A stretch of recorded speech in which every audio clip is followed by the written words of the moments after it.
Olá, estamos começando mais um Terra em Transe, um programa do grupo de estudos sobre conflitos internacionais da PUC São Paulo, GESSE, em parceria com a TV PUC. Antes de começar, eu gostaria de convidá-los a nos acompanhar nas nossas redes. No Instagram e no Twitter é @GESSEPUC, no Facebook é facebook.com/GESSEPUC e também no nosso blog, na revista Fórum, revistaforum.com.br/Terra em Transe. Hoje continuaremos falando sobre a política externa, dessa vez sobre uma perspectiva dos candidatos à presidência da República. A política externa brasileira ela foi um tema que por muito tempo foi ausente nas discussões eleitorais, principalmente devido a um insulamento burocrático do Itamaraty. Entretanto, a partir da redemocratização, começou-se um processo de democratização da política externa, com diversos grupos de interesses participando de sua formação e cada vez mais havendo uma politização da política externa de governos anteriores, como visto pelas falas do atual presidente, que acusa o ex-presidente Lula de ser próximo de ditaduras de esquerda. A partir desse contexto, esse episódio ele vai se debruçar sobre as propostas de política externa dos principais candidatos da presidência da República, visando entender o que eles propõem em relação ao nosso entorno regional, a inserção, né, internacional brasileira e o posicionamento sobre as principais questões econômicas, sociais, políticas que afetam o sistema internacional atualmente. Para uma discussão mais aprofundada a respeito desse tema, convidamos o professor doutor Dalvison Elvésio Belém Lopes, mestre e doutor em ciência política, com foco no estudo das políticas externas, tanto no Brasil como nas relações internacionais. Além disso, compõe atualmente o corpo de pesquisadores da Universidade of Oxford, Inglaterra, onde busca seu pós-doutorado.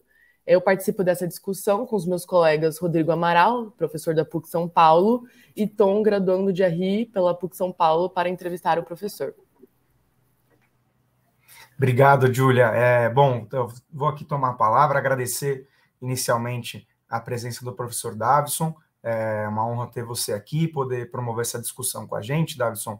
E a primeira pergunta que eu vou fazer, acho que essas duas primeiras perguntas planejadas, né, elas vão um pouco de encontro a essa introdução feita pela Júlia, né, sobre o tema da política externa, particularmente deixado de lado ou tido como um tema secundário, ou até ausente, né, nos debates eleitorais brasileiros, né. Eu queria que dentro dessa introdução feita aí pela Júlia, se você pudesse nos explicar as razões, né, os motivos pelos quais a gente tem historicamente uma ausência, um afastamento dos temas de política externa brasileira nas eleições, né, e como isso geralmente existe um desconhecimento público, né, da opinião pública sobre isso, ou até falta de interesse, né, isso tendo em vista o Brasil como um dos grandes players internacionais, né, um dos maiores atores econômicos das relações internacionais, e mesmo assim é um tema ausente. Você podia iniciar fazendo uma explicação sobre esse tema?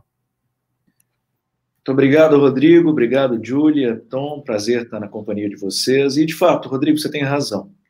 O tema da política exterior raramente assume protagonismo, especialmente em períodos de campanha eleitoral.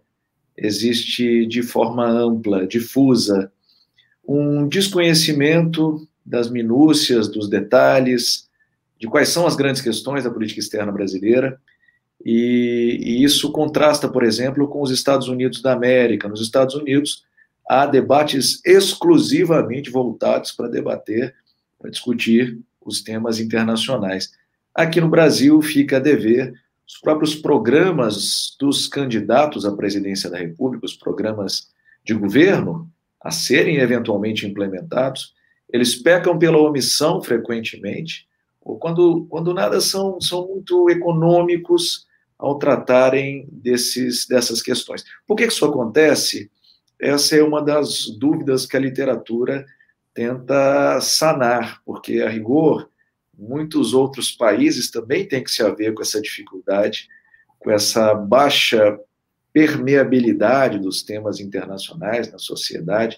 Há alguns casos, evidentemente, de maior sucesso, né, casos em que as sociedades nacionais têm uma intimidade maior com a política exterior, mas, de um modo geral, o que acaba vigorando é um padrão, é um paradigma em que a política externa não se torna tema na discussão do café da manhã das famílias. As pessoas não vão tratar disso com digamos, a frontalidade e a imediaticidade que elas usualmente tratam de outras questões, como economia, saúde, educação, segurança pública. A política externa acaba sendo relegada ao segundo, terceiro plano nessa hierarquia das políticas públicas. Legal. Eu acho que dentro dessa perspectiva também salienta uma segunda questão, que é um afastamento não só da opinião pública, mas também da participação de outros setores da sociedade civil, influenciando nas práticas de política externa no Brasil, né? Eu me recordo de um texto que você escreveu para o jornal O Povo, acho que foi em 2020, né, em que você menciona o conceito de diplomacia do conhecimento, né? E aí eu cito, né, enquanto capacidade nacional de geração de saberes que reforcem as colaborações entre os países e sirvam como recurso para enfrentamento dos enormes desafios sociais e econômicos existentes. Ela envolve um amplo espectro de organizações governamentais e atores da sociedade civil, empresas, universidades, etc. Né? No caso do Brasil, Davison, existe um sério problema, né, nesse sentido, né, quero dizer, ela não vem sendo explorada, essa diplomacia do conhecimento, a contento, né? Poderíamos dizer que existe um distanciamento entre a produção de conhecimento, a produção de ideias sobre política externa, ideias internacionais, né, em termos das universidades, né, particularmente, mas também think tanks, fundações, e a sua prática no Itamaraty, né? E diante disso, você acha que tem uma razão para esse distanciamento, né? Uma razão propositiva ou falta de planejamento? Como é que a gente pode observar essa situação? Pois é, novamente assim, são muitas as razões e é difícil a gente afunilar e tentar encontrar uma narrativa para dar conta disso, né? Para explicar esse fenômeno. Se eu tivesse de tentar em poucos minutos, eu diria o seguinte: historicamente, o Itamaraty tem sido o produtor autorizado de saberes, de conhecimento sobre a política externa brasileira. Assim foi ao longo da história. E só muito recentemente, nas últimas décadas, as universidades passaram a produzir mão de obra, pensadores da política exterior, de forma mais sistemática, regular, por meio dos cursos de relações internacionais, dos programas de pós-graduação. Então, a quebra do monopólio do Itamaraty é um fenômeno relativamente recente. O Itamaraty, com a sua academia diplomática, né, o Instituto Rio Branco, desde 1945, é um núcleo para pensar a inserção internacional do Brasil, né, de maneira rigorosa e de maneira ampla.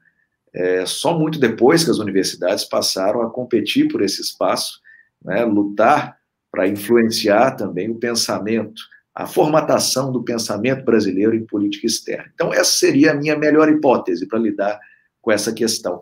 Mas, mesmo assim, eu retomo a minha resposta anterior. É difícil encontrar um fator e apenas um fator, e ao redor do mundo são diversos processos, né? Então, assim, não há muita... não são comensuráveis os processos, não são exatamente paralelos. Cada qual tem a sua especificidade, tem a sua idiosincrasia nacional. E no caso brasileiro, eu acho que essa centralidade do Itamaraty explica um pouco da não irrigação da sociedade de modo amplo, né? Porque houve, por muito tempo, um virtual monopólio na lida com temas internacionais da nossa chancelaria, do nosso Ministério de Relações Exteriores, né? Então, isso evitou, né? E aí não digo que tenha sido uma coisa arquitetada, planejada, não é disso que se trata, mas esse foi o processo histórico, assim se deu. A sociedade civil começou a se envolver tardiamente, não é? E isso foi determinante, a meu ver, para que a gente não tenha desenvolvido esse ecossistema em que temas internacionais estão difusamente debatidos, difusamente compreendidos. Eu acho que tem uma conexão entre esse nosso processo de formação do Estado Nacional e a maneira como nós ainda nos relacionamos timidamente, cerimoniosamente com as relações internacionais. Bom, professor, agora entrando propriamente no assunto do debate eleitoral, nos últimos anos a gente vê o internacional sendo cada vez mais debatido na política nacional. E, por exemplo, a gente viu que na sabatina do Jornal Nacional aqui no Brasil, o presidente Bolsonaro tinha escrito na mão, né, algumas palavras, e dentre elas estava Argentina, Colômbia e Nicarágua. Então, a nossa pergunta agora é como o internacional impacta a eleição no Brasil? e como os candidatos utilizam esse assunto na sua campanha? Ótima pergunta. Eu diria que, tipicamente, ao longo da história, os temas internacionais eles só ganham saliência quando a população passa a atribuir valor por alguma razão, qualquer que seja ela. É difícil de saber quando um tema vai ganhar saliência social, mas se ele ganhar saliência social, aí sim os políticos vão passar a tratar dessas questões. Frequentemente, Tom, eu diria por motivos equivocados. Não é o que interessa, por exemplo, nesse caso que você ilustrou, o que interessa a Jair Bolsonaro é menos discutir a política exterior do Brasil para a América Latina e mais tentar aumentar a rejeição a seu principal adversário, o Lula, não é? Então, aí não é exatamente o interesse na política exterior, é a instrumentalização da política exterior para fins eleitorais. Eu diria, indo um pouquinho além, aproveitando o gancho, que Bolsonaro inova nesse sentido. Ele tem, com muita habilidade até, ele tem sabido explorar em seu benefício esse tipo de gancho, ainda que distorcendo, ainda que mentindo, mas ele consegue fazer uma exploração eleitoral de política externa que é mais ou menos inédita na história recente da República. Lula já trazia os temas de política externa quando era presidente, deu alguma saliência a essas discussões, mas eu não diria que ele as explorou as questões internacionais eleitoralmente. Não é? Entendo que não. Acho que Bolsonaro faz isso de forma mais sistemática, aí até emulando o que Donald Trump fez nos Estados Unidos da América durante o seu mandato presidencial. É muito parecido, a dinâmica é parecida. Né? Explorar um tema à luz dos ganhos em termos de voto. Né? Isso é o que Bolsonaro tem feito, sem muito compromisso com o chamado interesse nacional, com a sustentabilidade da política, no médio e longo prazo. Ele explora eleitoralmente, tenta conseguir voto. Se vierem bem, senão ele muda a agenda, ele pula para outro tópico, não tem muito compromisso com a política externa propriamente dita. O áudio está desligado, Júlia, por gentileza. Tá me ouvindo agora? Agora sim. Ah, beleza. Eu estava perguntando, quando olhamos, né, para as 4 principais candidaturas, a gente viu apenas o Lula e o Bolsonaro comentando, né, de política externa em seus planos de governo.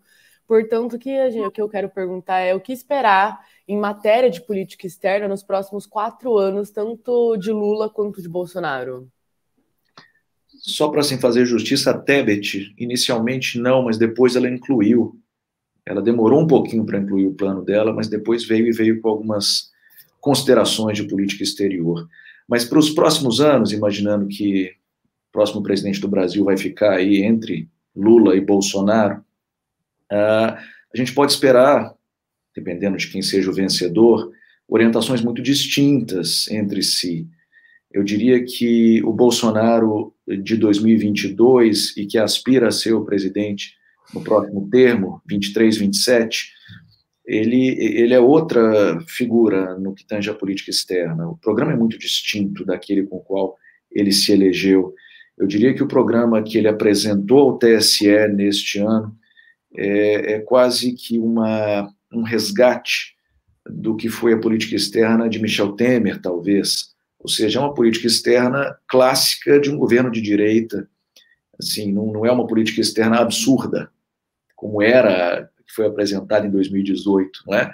Não é uma política externa que choca, não, muito antes, pelo contrário, ela é perfeitamente itamaratiana nos seus termos, faz uma referência às categorias clássicas da ONU, do direito internacional, do multilateralismo, do universalismo. É uma política externa que eu diria normal, ela foi normalizada ao longo do tempo. No que diz respeito à política do Lula, eventualmente, né, o novo mandato, presidente Lula da Silva, aí sim há um resgate da política externa ativa e altiva, uma tentativa de fazer um adornamento, fazer uma atualização daquela política externa implementada pelo Celso Amorim e pelo presidente Lula. Tentativa de fazer conexão com o Sul global, de reavivar as relações no entorno regional, uma tentativa de apostar em um Brasil que preze mais pelo seu lugar no mundo, pela soberania, e que seja uma liderança do mundo emergente, com muito mais clareza do que acontece neste momento. Um apelo também para que o Brasil ele volte a se conectar com o continente africano. Esse é um ponto também, uma pedra de toque da política externa do Lula, coisas que foram deixadas de lado nos últimos 7, 8 anos e que voltarão se Lula for eleito presidente da República. Continuando nessa linha, quando falamos dos candidatos também, né, sobre os outros, por exemplo, o Ciro Gomes e a própria Simone Tebet que você comentou, você conseguiria destacar particularidades nos projetos de governo de ambos no que se refere à política externa ou alguma menção ao cenário internacional? Por exemplo, algo que afete o Brasil ou que justifique alguma adequação da postura brasileira no cenário internacional? Outra boa pergunta, Júlia. Eu acho que são muito diferentes entre si. Assim, a gente tem adquirimos o hábito ao longo dessa campanha de tratar por terceira via figuras tão distintas quanto Ciro Gomes e Simone Tebet, mas na política externa é norte e sul, né? Tem muito a ver uma coisa com a outra. Enquanto Ciro Gomes aposta num receituário tipicamente de esquerda, que envolve uma aposta na integração regional muito forte. Ciro costumava ser um entusiasta dos BRICS.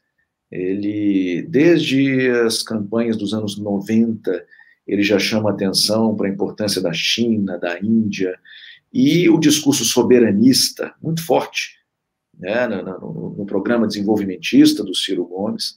A Simone, ela faz o discurso liberal, de A a Z. Simone Tebet aposta em OCDE, em acordo União Europeia-Mercosul, dá um peso muito grande ao Itamaraty clássico, à reabilitação do Itamaraty como condutor da política exterior brasileira, e também na força do comércio, as relações bilaterais. É um diagnóstico muito mais tucano, não é? Muito mais do PSDB de São Paulo, e dá-se a ver com muita clareza, né, que os formuladores eles são entusiastas dos tratados de livre comércio e da exploração dessa vertente mais comercial da política externa brasileira. Então, acho que são muito distintos entre si, mas eu diria que são planos de governo também típicos dentro de uma certa normalidade, não é? Qualquer um dos dois faria sentido para o enquadramento desses candidatos. Eu acho que mais que fugiu um pouco à normalidade, não é? Que tem alguns tons assim até de ser aberrante, é aquele programa do Bolsonaro de 2018. Aquele era completamente fora, não é, do compasso normal da política exterior.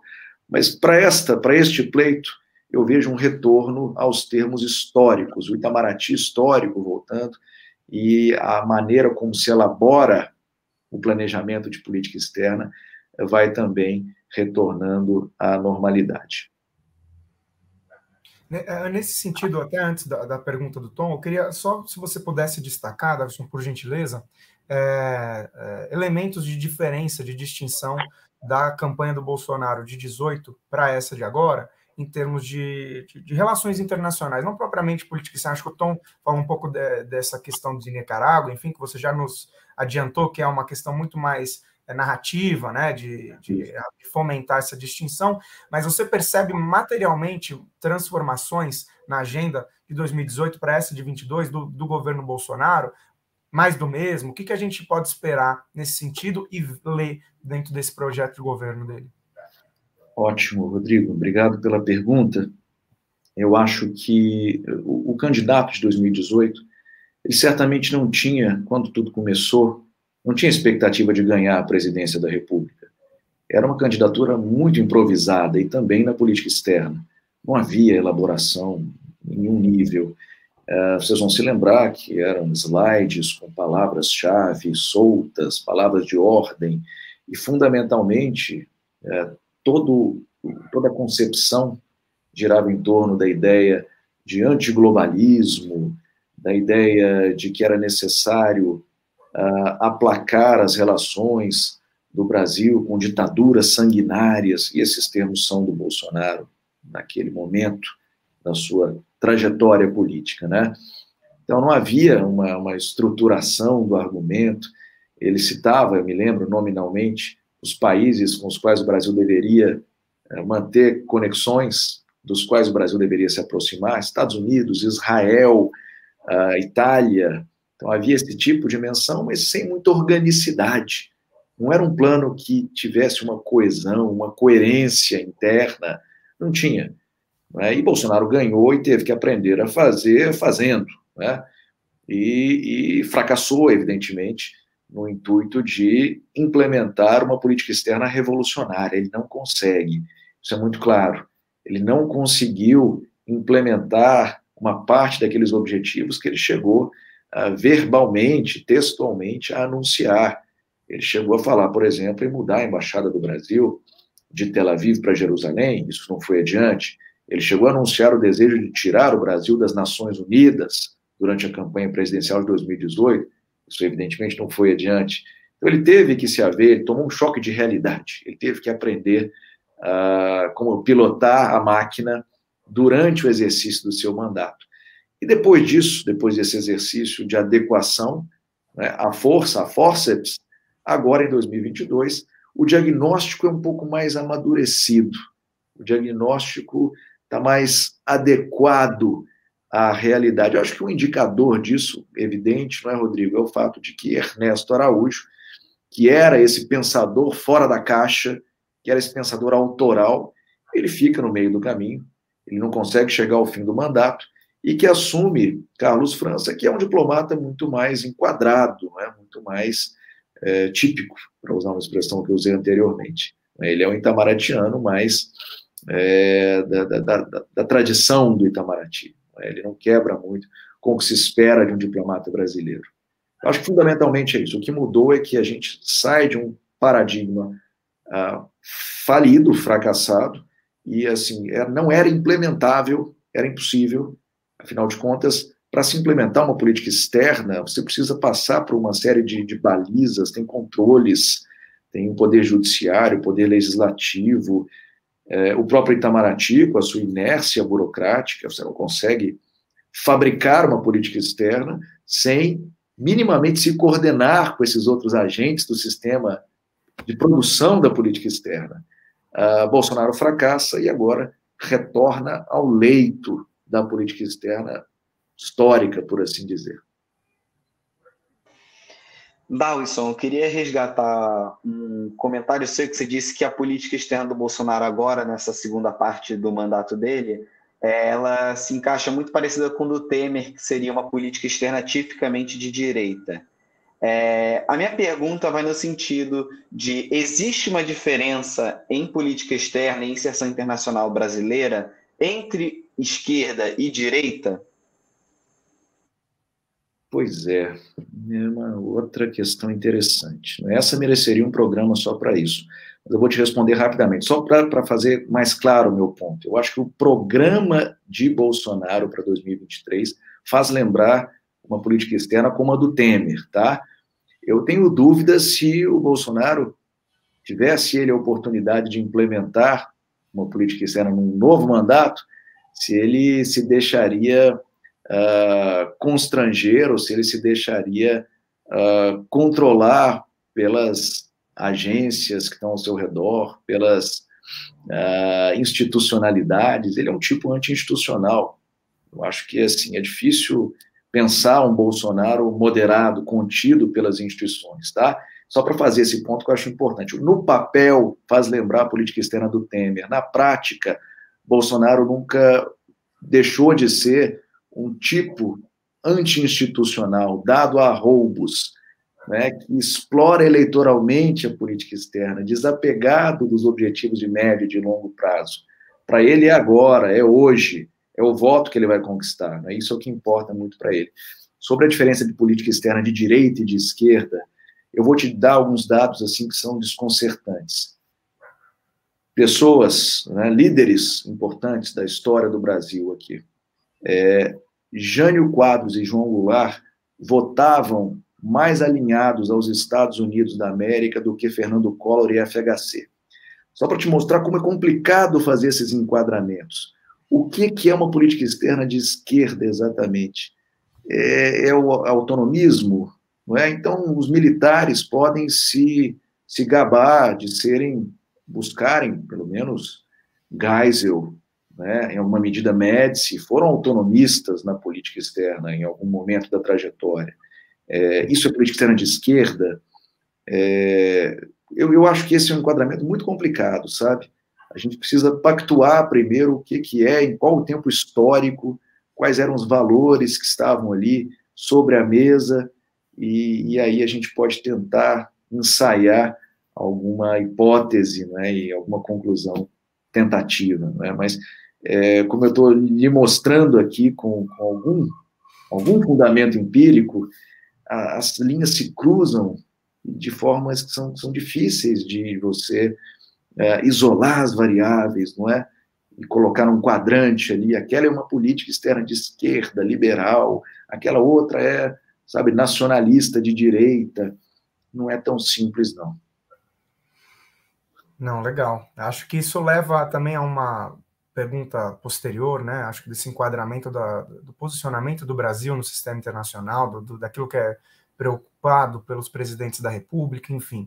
A gente tem uma distinção até clássica, né, nos estudos de política externa brasileira, em olhar para o sistema internacional, de um lado, por uma divisão norte-sul, né, o mundo desenvolvido e o mundo em desenvolvimento, né, o centro e a periferia, e a gente tem uma outra distinção que ela é clássica, particularmente durante a Guerra Fria, do Ocidente versus o Oriente, né, e muito se especulou, Davison, durante sobretudo essa primeira parte, né, do governo Bolsonaro, uma retomada por esse olhar ocidental versus oriental, né, esse distanciamento narrativo com a China, né, que particularmente materialmente não foi adiante também, né, dentre as várias coisas, e essa ideia de aproximação com os Estados Unidos, particularmente com o trumpismo, né? O que a gente pode esperar desse próximo mandatário, né, seja o Lula, seja ele Bolsonaro, em termos desse olhar sistêmico? Você acredita que para o Lula faz sentido fazer uma distinção nesse olhar periferia versus centro, né, norte e sul, né, que foi, em alguma medida, um elemento importante durante a política externa lulista, né, essa adequação do sul-sul, né, e o Brasil como uma liderança desse sul global, e propriamente o Bolsonaro, né, que nesse primeiro momento sempre se alinhou com o trumpismo, com os Estados Unidos, se mudou alguma coisa até com o Biden, acho que é um ponto interessante de fazer uma reflexão. E quais são essas relações comerciais com a China, né, que eu acho que é a normalizada, né, nesse sentido. Então, aqui uma pergunta um pouco mais difusa, um pouco menos organizada do que as anteriores, mas eu acho que pensar essa estrutura do sistema internacional, norte, sul, leste, oeste, o que a gente pode ver desses possíveis mandatários brasileiros? Ótima pergunta. Eu acho que, de fato, Bolsonaro se elege, assume a presidência operando no eixo leste-oeste, né, Ocidente-Oriente, e pregando, sobretudo, uma aproximação do Brasil com o Ocidente. Esse era o mote do Ernesto Araújo, que o Brasil era um país ocidental, cristão, blá, blá, blá. Na prática, a coisa se perdeu um pouco. A gente vê, por exemplo, um governo Bolsonaro que prega o cristianismo e a aproximação entre nações cristãs, mas, ao mesmo tempo, na prática, conduz negócios internacionais, negócios estrangeiros, com os países do Golfo Pérsico, monarquias que perseguem cristãos, né? É uma relação complexa, né? E acho que é difícil, novamente, enquadrar por essa ótica. Não é coerente. Bolsonaro não é coerente ao buscar aproximação com países que são tudo menos bastiões da democracia de livre mercado, não é? E defensores das liberdades civis, certamente não são. Né? A Arábia Saudita não é exatamente o padrão ouro de defesa dos direitos humanos no mundo, ou de liberdades em chave ampla. Agora, o Lula, o eixo é de fato norte-sul. Classicamente, a política externa lulista É uma política externa que vê o mundo por essa lente, que pensa nas questões do desenvolvimento, que pensa na desigualdade global, desigualdade de recursos. E eu acho que isso vai voltar com Lula. Se ele voltar ao Palácio do Planalto, essa é a visão que vai orientar a sua política exterior. É menos o eixo leste-oeste de Bolsonaro e mais uma discussão, uma problematização das questões de desigualdade global. A relação com a China, veja, isso é muito interessante. A China se torna um país tão grande, a China é um elefante na sala, que tanto Bolsonaro quanto Lula, embora sejam antípodas, embora vejam o mundo muito diferentemente, eles vão ter que lidar com a China e lidar bem com a China. Não há hipótese do Brasil não manter boas conexões com a China, assim como com os Estados Unidos. São as duas grandes potências do mundo hoje, e o Brasil vai ter que encontrar um caminho para lidar com esses dois países. O desafio, Rodrigo, me parece ser hoje, com esse acirramento da rivalidade sino-americana, conseguir se relacionar bem com as partes, sem se comprometer, sem fechar portas, sem, enfim, tomar partido para um lado, para o outro, ou sem melindrar efetivamente esses países, porque acho que não é do interesse do Brasil. O Brasil consegue ter boas relações, historicamente, com todos os países do mundo, e acho que deve perseguir essa via do universalismo, que é a via clássica do Itamaraty, do multilateralismo, enfim, você sabe bem. Perfeito. Obrigado. Bom, infelizmente o nosso programa de hoje vai ficando por aqui. Eu quero agradecer aos meus colegas pela companhia nessa discussão e ao professor Dawson pela participação. Na próxima semana continuaremos com o debate sobre eleições presidenciais e política externa brasileira. No próximo programa discutiremos particularmente a questão da política comercial brasileira e perspectivas futuras mediante os possíveis cenários de eleição. Aproveito também para convidá-los todos a acompanharem as demais atividades do GES no Instagram, Facebook e o nosso blog na revista Fórum, além de escutar o nosso podcast Cruz na Praça. Até o próximo programa.